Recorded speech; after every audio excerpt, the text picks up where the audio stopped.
to put something else out there, of course, if we're driving around on the paved streets, I don't recommend four-wheel drive. It's not necessary, but it's not going to hurt it either. If you get on a paved road and you left it four-wheel drive, don't panic. Examples of that are, I do a lot of, I guess, tuning and playing around with these things as far as more power, and we'll go out there on the pavement and we'll race and see what happened. I race in four-wheel drive on the pavement because I want maximum traction. If I were being two-wheel drive, I'm used to spinning my back tires and not going anywhere. So I mean, you can run these on the pavement in four-wheel drive, not going to hurt them. They are designed for it. I don't recommend going over 30s, and what are those are 32s. This particular Razor came with 32s. It's the new Turbo S, and it came with 32s. The Maxxis Liberties, like are on that tire, they're actually a true 30, measure slightly over 30. I had a customer come in here yesterday with a Razor, and he had 31s on it. They were a different brand. And I don't want to go down to a 30. I grabbed a 30-inch Liberty, set it next to his quote-unquote 31-inch tire, and that 30-inch Liberty was taller than his 31. Just because not every tire measures what it's rated at. I've seen 30s that are barely 29 inches. I've seen 32s that are barely 31 inches. Any of your Polaris Razors, even though you flip the switch to four-wheel drive, it won't actually engage into, I think it's 3,500 RPM, or you've got to almost stop for it to actually engage. So just because you flip the button, it hasn't done anything. You've got to wait for the little indicator on the dash to work. Can-Ams don't have a speed or RPM limiter. That machine, you can put it in four-wheel drive at any speed you want, but it still has mechanical engagement. You still have to wait for the indicator on the dash to tell you that it's in four-wheel drive before it's actually in. I've never seen a transmission fail due to being in park. If it wasn't tight down and you're getting a lot of forward and back ratcheting, that could be potentially putting some stress on that park gear in the transmission. I've never seen one fail due to that. Me, I'm going to leave it in park because if my straps break, I don't want to see it passing me on the highway. So, is it easier on the tranny and neutral? Maybe, but I've never seen one fail, and I wouldn't take that chance. If you haven't blown a belt, if it's still intact, at what mileage or hours are you going to start looking at it's probably a good idea to throw a new one on here? It totally depends. I mean, I literally have some customers who've got 4,000 miles out of the belt. Me personally, I do some more sand dunes, high-speed stuff. 2,000 miles on the belt, and I'm ready to replace it. When we service them, if the belt doesn't have any, if we don't see any spots like that, we're pretty good at looking for it, then we'll put it back on there and keep running it. Is there any maintenance to a belt? To take the cover off and do anything? That's what we're getting to next, and then you can even do the same type of maintenance to your belt. So the maintenance side of it, these clutches have a lot of moving parts. There's rollers, there's weights, there's plastic sliders, there's all kinds of moving parts. They get full of dust and dirt. That dirt's like sandpaper, wears them out. Polaris clutches, usually by 5,000 miles, we're replacing clutches kind of no matter what. But I've also replaced Polaris clutches at 2,500 miles because they haven't been maintained. So I'm going to take this belt back off, and we'll get into the maintenance side of it. We'll use Scotch-Brite and hot water. I'm going to pass this belt around. You can look at how shiny the sides of it are, and notice this cord is just black. Pass around, look at it, and then we're going to clean it and show you the difference it makes just by maintaining it. Look how much, burnt rubber and crud is coming off that clutch.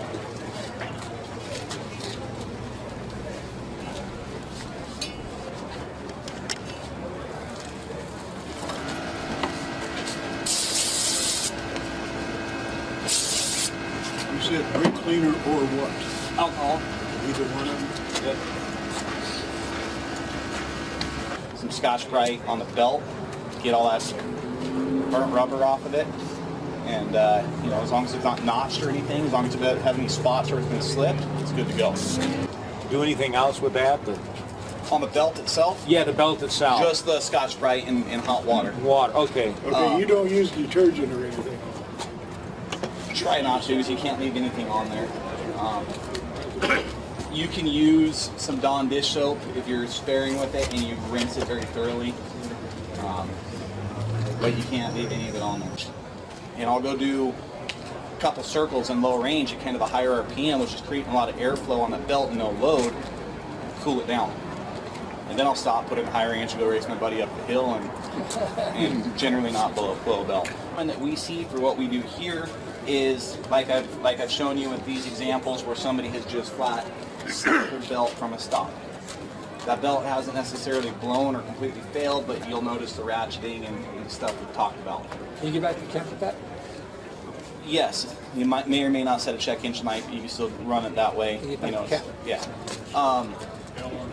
The second belt failure is just due to heat, right? The guys in Glamis that are running under a hard load, the guys that are out here in the desert running 50 plus miles an hour, that belt just finally gets hot enough that it says it just comes apart. You know, I've seen these belts over 250 degrees run the belt temperature gauges, and once they get to that point, they just flat explode. And then you see little chunks of belt and frays of the cord, and it makes a mess. It's all wrapped around the clutches. It's a pain in the butt. Yeah. Yeah. That is, you know, and in the event that any of you own a Razor and you do blow a belt, the outlet for the clutch housing goes right on top of your header pipe. I've had cars come in here that they've blown a belt, and there's pieces of that old belt sitting on the header pipe, singed and burned, because they didn't clean it off. Airflow is key. You know, if you ever did blow a belt to that, you know, into a million pieces, you got to make sure that the exhaust port here isn't plugged with belt debris. If it is, you can blow another belt immediately because it's not getting any air. On the Razor 1000s, non-turbos, we do a lot of these. All of the turbos came with a taller piece here. This frog seam material is relatively restrictive, and it's only on our 1000s about half this size. It's only on the outside. And this unit is not sealed. It's just got a thumb screw in the front, tab in the back. It fits all loose, so it just sucks all the dirt in from all the way around it. Any of your 2017 and newer turbos come with this bigger bezel, frog skin on both sides, and a full gasket all the way around, and two screws that seal it. So we put together a kit to convert the Razor 1000s to the turbo side bezel. Even Alaska. Alaska. and you go to take off. Is it best to let your belt warm up a little bit before you really start hammering it? Yep, absolutely. That's in a cold climate. Yes, here your belt's 100 degrees before you pull out of your garage, so it doesn't matter. But anywhere else, yeah, it'd be a good idea to let that belt warm up and not just go at 40 degrees hammer on it.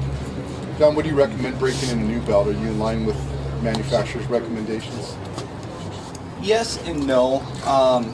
Me personally, so the belts when they come out of their mold may or may not have the exact perfect angle as your clutch, or maybe your clutch is worn because you've been running aftermarket belts. A lot of variables for those clutch shibs are now worn, so this angle essentially does not match.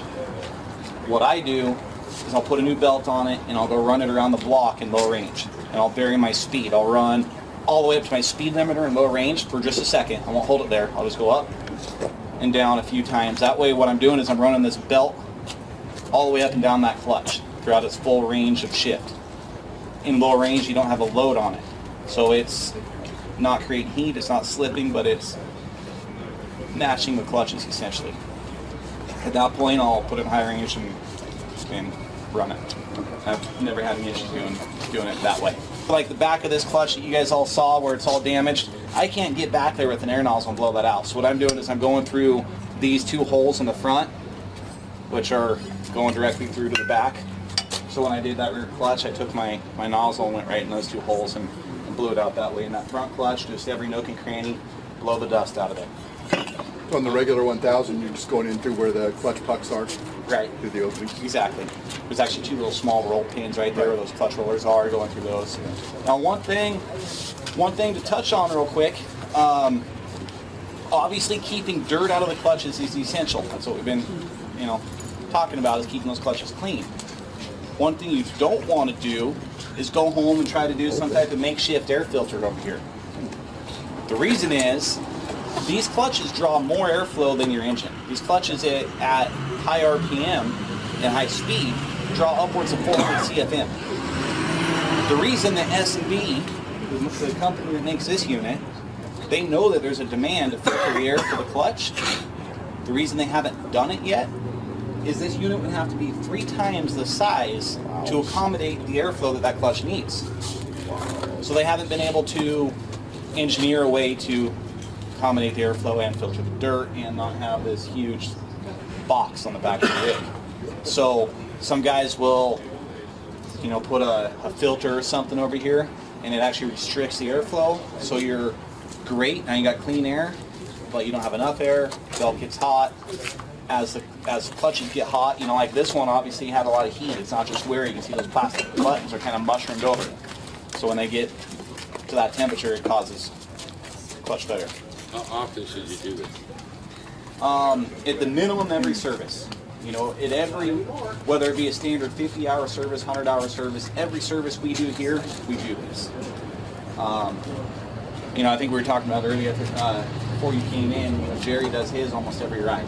Jerry's got 4,500 miles on his clutches and his belt, and he's still good. I get razors and I'm 2,500 miles on them, and they do clutches. It's more maintenance to do longer. On every beat, and the beat so loud, deep inside, pressure's high, just to stay alive, 'cause the heat is on.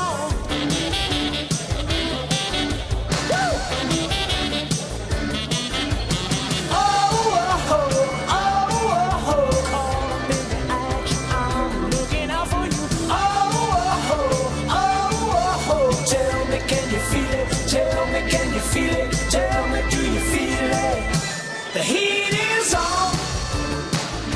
The heat is on. The heat